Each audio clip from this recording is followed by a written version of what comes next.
એક સમયે શ્રીજી મહારાજ પોતાના પરમ ભક્ત દીનાનાથ ભટ્ટના ગામ આમોદ પધાર્યા ને હરિભક્ત શેઠ હરજીવનને ઘેર ઉતર્યા. પછી હરજીવને કહ્યું, જે મહારાજ પધાર્યા તે બહુ સારું કર્યું, માટે આજ રહીને જવાશે. ત્યારે પોતે બોલ્યા, જે શેઠ તમે સૌ સંતને જમાડજો, અમે તો બુવા ગામે જઈને જમીશું.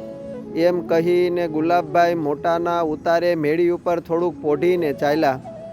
તે આમોદથી બુવા જતા માર્ગમાં વિસામો એક આવ્યો. પોતે ઘોડેથી ઉતરીને આસન નાખ્યું ને ઉપર વિરાજ્યા. ને ત્યાં બરફી, દૂધ, પેંડા હરજીવન શેઠે મહારાજની પાસે મેલ્યા ને મમરા લાવ્યા. તે મહારાજે અસવાર અને પાળાને આપી પોતે એમ બોલ્યા, જે આ જગ્યા ઘણી સારી છે, તે અહીં એંધાણ કરજો.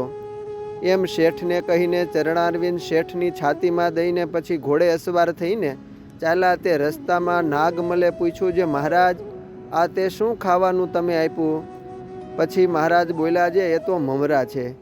ત્યારે નાગમાલે કહ્યું, જે ભણે મહારાજ મમરા તે કાણું? એમ કહીને ખાતા ખાતા ચાલ્યા. ત્યારે મહારાજે કહ્યું, જે નાગમાલા તમે બુવાનો માર્ગ પૂછો. ત્યારે તેમણે ઘોડી આગળ કરીને વગડામાં કોઈ માણસ હતો તેને સાદ કરીને પૂછ્યું, જે ભણે મમરાનો માર્ગ કિસે?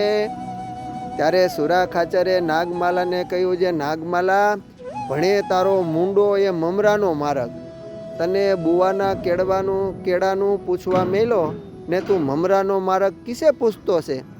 ત્યારે મહારાજ તો મુખ ઉપર રૂમાલ દઈને ઘણું કસતા થકા સુરા ખાચર સાથે ઘણી રમૂજ કરતા કરતા કાનદાસ પાટીદારના ગામ બુવા પધાર્યા. અસ્તુ જય સ્વામિનારાયણ. સત્સંગ સાગરના મોતીમાંથી